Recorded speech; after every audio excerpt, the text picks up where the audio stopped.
The latest from the Lord of the Rings is the new Q6 e-Tron electric SUV, a significant model, and Audi needs it to fire in many markets. Now you can't run away from the fact that the one big thing when it came to this car, the big attention was really going to always be on PPE, that's Premium Platform Electric. Brand new platform for Porsches and Audis going forward when it comes to the electric drivetrains. And then comes the fact that for the design team, there's got to have been a lot of pressure. What's the pressure? Do we go radical in a new direction because it's a new platform and a new vehicle model line, or do we try and stay a little recognizable? Now, it's quite obvious that the recognizable part certainly is there, but then comes the little caveat to that. Do you also try and look like the other stablemates, Q4 at one end and Q8 at one end, both e-Trons? Well, this is where that balancing act comes in, and so you have specific things on this car in terms of design or styling that are very much just for the Q6, but yes, it ties into those two models. What am I talking about? Well, some of the little design details like what you see as far as the shape of the grille itself, but then the whole grille, while it looks like an Audi, it also looks more like the e-Trons. It's that inverted grille that you've seen on the e-Trons. That's very much present. I think on the white, you notice this a little bit more because it's also body colored, unlike the past where it was always playing with textures, colors, or generally staying a little darker or metallic. The lights, there's lots of configurations you can do. As you can see right now, of course, it's raining just a little bit, and so it's covered with the water, but the LEDs in there, of course, can be configured for different kind of signatures. You've got that coming in a much bigger way with this model, so can customize a bit more. Otherwise, I think the thing that really grabs you is how ample the face looks. It's also very straight, it's very vertical, more SUV-like.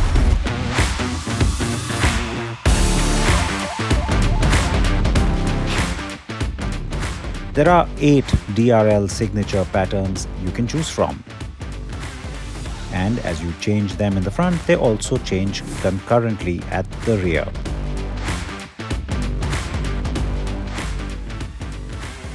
On the sides, you don't have pronounced haunches, and yet there's a lot of muscle. The car looks really sort of big, chunky, and again, that's crucial for the segment for it to really be able to stand out. Lots of different customization options in terms of the trim and the variant, in terms of black roof rails or not. And then at the back, again, you've got OLED tail light treatment, something Audi's been playing with for a while. You see a nice sort of a maturation of that on this car, if you will. Again, there are some customizable patterns, and then you've got the connected tail light bar at the back, which is again reminiscent of what we've been seeing. Black badging in line with the new styling that we see. Also, this is the S line, and so you see that too. Now, I don't typically go for white, as many of you would know, but with the gloomy weather today, the white really stands out. You do have 8 color options overall on the car though. And honestly, that black and white contrast on the car is looking pretty sharp. It also kind of complements the two-tone pattern you're seeing on the alloy. Now, very sharp, new pattern, new style, that kind of goes with the territory on a new model. Wheel sizes go from 19 to 21 inches. I do have the 21 inches, which is why they look great. Now, this little blade at the side, it's really standing out on the white paintwork. You can see there's an etched-in e-Tron badge here. The point I want to make is that, you know, a lot of times with the electric cars of late, we've seen blue badging or something in the front that indicates that the car is electric, or there's badges all around, EV kind of badges.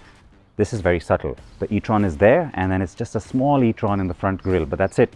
Nothing screaming the fact that this is an electric vehicle.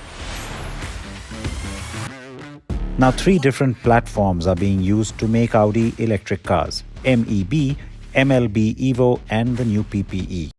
You're going to hear a lot about Audi cars based on that PPE platform. Really been anticipating this drive. Let's get going.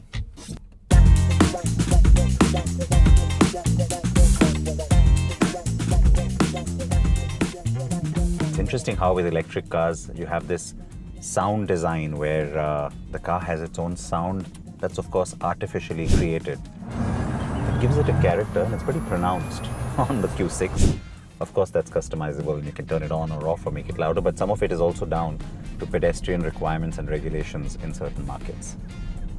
There's lots of little things to look for really when it comes to this car. I think the first thing I was very curious about, ride quality, comfort, dynamics. With a new platform, well, of course, there's going to be curiosity around that. First impression, it feels really ample, it feels really comfortable, and it feels really solid. And the steering feels really precise.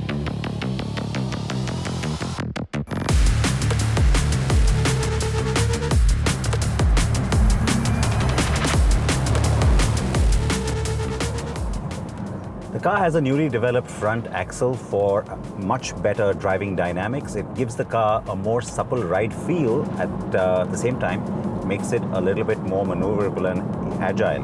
Now, you might wonder, what's that in comparison to? Well, I'm now thinking not just about the competition, but also about the other stablemates. You know, how the MEB or the MLB derived cars felt. And this feels more ample. It also feels more alert and more reactive, especially when you're doing high-speed lane changes or you're going around a corner at a relatively higher speed. It holds its composure really well, and it's the front end that seems really responsive. Now I know why. The car does feel heavy though, and that's courtesy the huge 100 kilowatt-hour lithium-ion battery. But the advantage is, with the tighter prismatic layout, it gives you the flexibility of spirited and dynamic driving with ample range anyway. It's an Audi, and so Quattro goes with the territory. And Quattro means all-wheel drive, for those of you who still don't know that. What is nice about the setup here is that it's kind of differently done from the past. What you get, of course, is a dual motor setup, but the motors are different in that there is also not just about the amount of energy or the amount of power you get out of that front motor, which is smaller than the one at the rear. It's also a different kind of motor. The application is different. And so the idea is to be able to enhance and almost assist the overall experience by having those two different dynamics and different characters. There's 382 bhp on offer in this one, and 0 to 100 happens in just 5.9 seconds. When maximum performance is needed, an asynchronous motor on the front axle gets activated. It's equipped with its own power electronics and an axle parallel 2-stage 1-speed gearbox.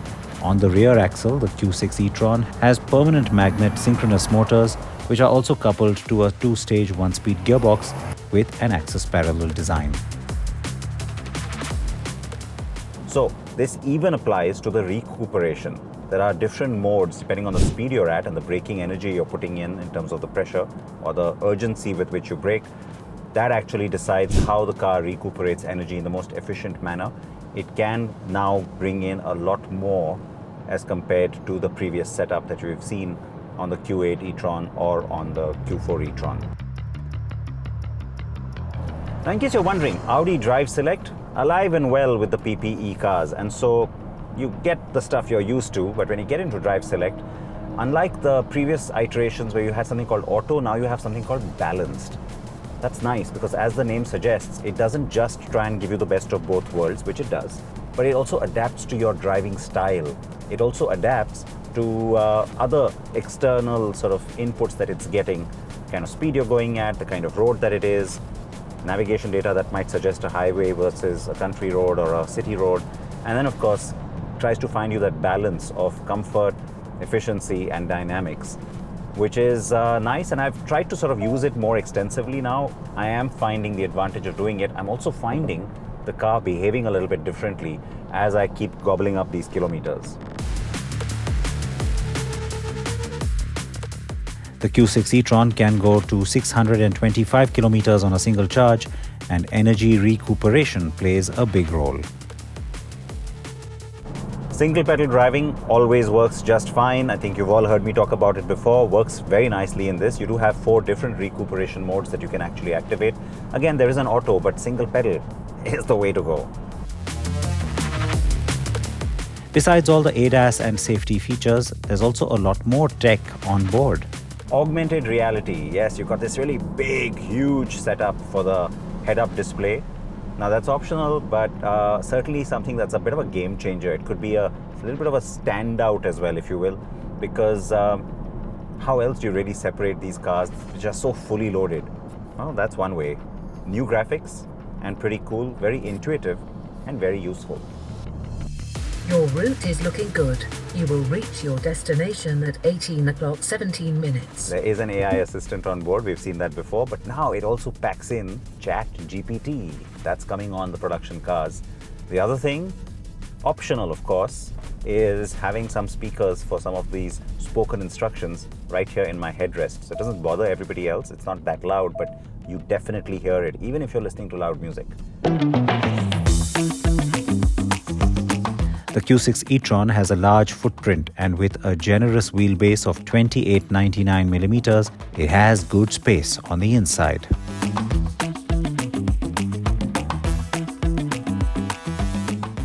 In many ways, the Q6 needs to have the similar appeal and convenience of a Q5, except with the electric advantage. So, in terms of space and cabin layout, I think that part is important, given the buyer profile globally that the company looks at. So you do pick up on a sense of space. Even at the back, in fact, I have to say the legroom is pretty good. I'll talk about that in a second. But the big talking point when you get into the car is, of course, this massive layout.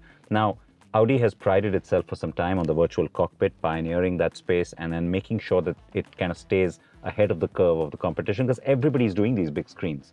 So you see this curved OLED screen, really impressive, amazing in terms of its actual quality of resolution. And then, of course, the MMI system has been updated too, to give you a little bit more functionality, but things you expect in terms of connectivity, infotainment, music, and then of course the telematics, all of that is in there, ADAS and things like that too.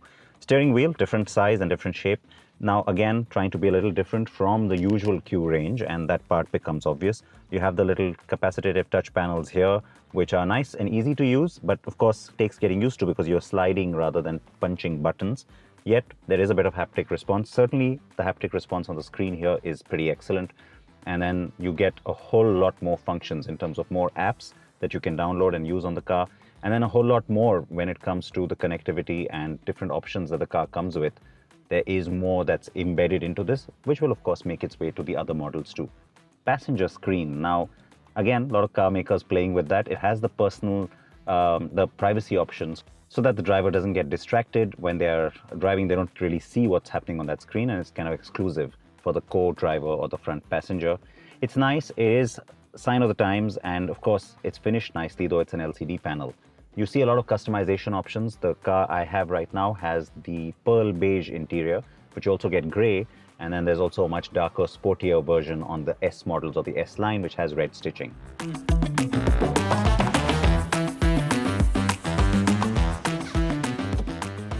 Always nice to have, especially in the Indian context. But I have to say, while the seat is very comfortable and it's decent on legroom, Audi India will have to certainly plan a little bit to make this a little bit swankier, because let's not forget, buyers still do sit at the back. I mean, there's a lot of them who are being chauffeured everywhere.